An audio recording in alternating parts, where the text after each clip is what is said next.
안녕하세요, 청취자 여러분. 오늘은 저희에게 보내주신 피로, 원인과 치유라는 자료를 가지고 피로에 대해 좀 더 깊이 파헤쳐보는 시간을 갖겠습니다. 이 자료가 피로를 보는 시각이 뭐랄까 좀 독특한 면이 있어요. 그래서 오늘 저희는 그 관점을 최대한 살리면서 핵심 내용을 같이 살펴보려고 합니다. 네. 피로라는 게 사실 누구나 겪는 거잖아요. 근데 이 자료는 그 원인을 아는 게 정말 중요하다고 강조하더라고요. 원인에 따라서 대처법도 달라져야 한다, 이런 얘기군요. 맞습니다. 그럼 바로 한번 보죠. 자료에서 일단 신체 활동 후에 오는 피로랑 또 병 때문에 생기는 피로를 나누던데요. 이게 어떻게 다른 걸까요? 네. 그 자료에 따르면요. 운동 같은 걸 하고 나서 오는 소위 건강한 피로는 그냥 좀 쉬고 잘 먹으면 자연스럽게 없어진다고 해요. 아, 그건 그렇죠. 보통 경험적으로 아는. 네. 근데 질병 때문에 오는 피로는 그게 좀 다르다는 거죠. 단순히 쉬는 걸로는 안 되고 그 병 자체를 치료해야만 피로가 풀린다고 합니다. 병 자체를 치료해야 한다. 아, 그러면서 그 이식이라는 개념이 나오죠. 이게 좀 인상 깊었어요. 병의 근원을 다른 곳으로 옮긴다는 식의 설명이던데요. 맞아요. 그 자료에서는 병의 근원을 약간 상징적으로 태아라고 부르면서 그걸 이제 아픈 몸에서 뭐 나무나 물 같은 좀 더 건강한 대상으로 옮기는 이식이라는 방법을 언급해요. 현대의학이랑은 상당히 다른 관점이네요. 그렇죠. 뭐랄까, 이 자료는 피로나 질병을 단순히 신체 현상으로만 보지 않고 어떤 에너지적인 문제나 분리 가능한 원인으로 보는 것 같아요. 흥미로운 지점이죠. 확실히 독특한 접근이긴 하네요. 근데 그 방법에 대해서 더 자세한 설명이 있나요? 어떻게 하는 건지, 효과는 어떤지? 상세한 방법론보다는 그런 개념이 있다 정도로 제시하는 것 같아요.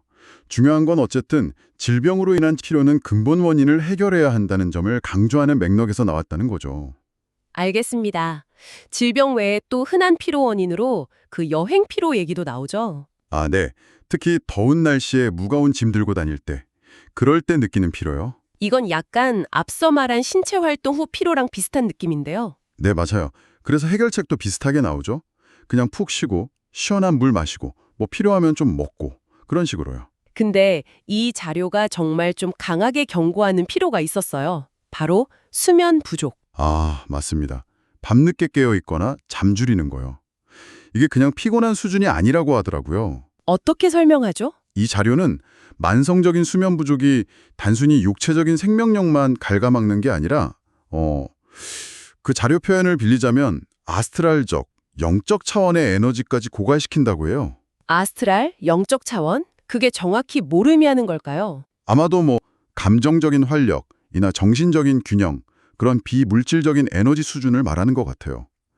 결국에는 이게 신경쇠약 같은 좀 심각한 문제로 이어질 수도 있다고 경고하고요. 수면 부족이 그렇게까지 영향을 미친다. 흥미로운 관점이네요. 아, 그리고 정신노동이 육체노동보다 더 피곤할 수 있다는 말도 있었죠. 이건 진짜 공감이 가던데요. 그렇죠.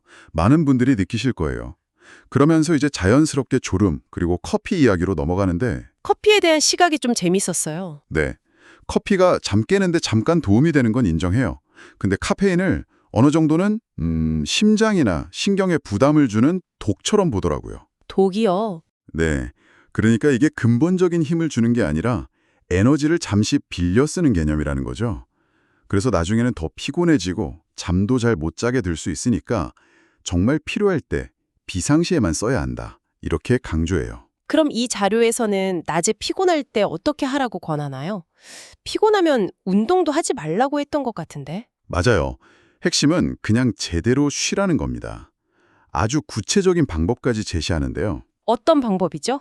한 15분 정도 소파 같은 데 누워서 눈을 감으래요. 그리고 온몸의 근육이 마치 납처럼 무겁다고 상상하면서 힘을 쭉 빼는 거죠. 이완시키는 거예요. 네. 그리고 중요한 게 이때 아무 생각도 안 하고 마음을 완전히 비우는 그런 수동적인 상태를 유지하라고 해요.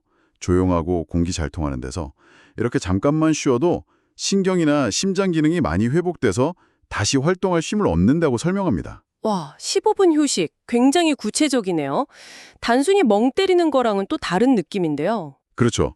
의식적으로 이완하고 마음을 비우는 과정이 중요한 것 같아요. 종합해보면 이 자료는 결국 피곤하다고 느낄 때 뭐 커피를 마시거나 억지로 버티지 말고 내가 지금 왜 피곤한 건지, 그 원인, 병 때문인지, 잠이 부족한 건지, 아니면 그냥 활동을 많이 한 건지 그걸 먼저 파악하라는 거네요. 네, 정확합니다. 그리고 그 원인에 맞게 뭐 치료를 받든 잠을 푹 자든 아니면 방금 말한 그 15분 휴식법을 쓰든 그렇게 접근하라는 메시지인 것 같습니다. 맞아요.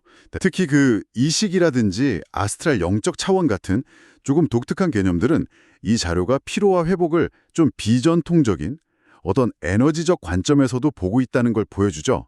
핵심은 임시방편이 아니라 근본적인 회복과 균형을 찾는 데 있는 것 같아요. 보시면 좋겠습니다. 평소에 느끼는 피로, 그게 어디서 오는 걸까? 어떻게 구분하고 또 어떻게 대처하고 계신가요? 오늘 저희가 살펴본 내용이 조금이나마 도움이 되었으면 합니다. 그리고 마지막으로 한 가지 더 던져볼 질문은 이겁니다. 이 자료가 육체적인 휴식뿐만 아니라 정신적 혹은 영적 회복까지 이야기했는데 여러분에게 진정한 의미의 정신적인 재충전은 어떤 모습인가요? 그리고 그걸 얼마나 자주 또 중요하게 챙기고 계신지 한번 돌아보시는 건 어떨까요? 네, 오늘 피로, 원인과 치유, 자료를 통해 피로에 대해 깊이 이야기 나눠봤습니다. 함께 해주셔서 감사합니다.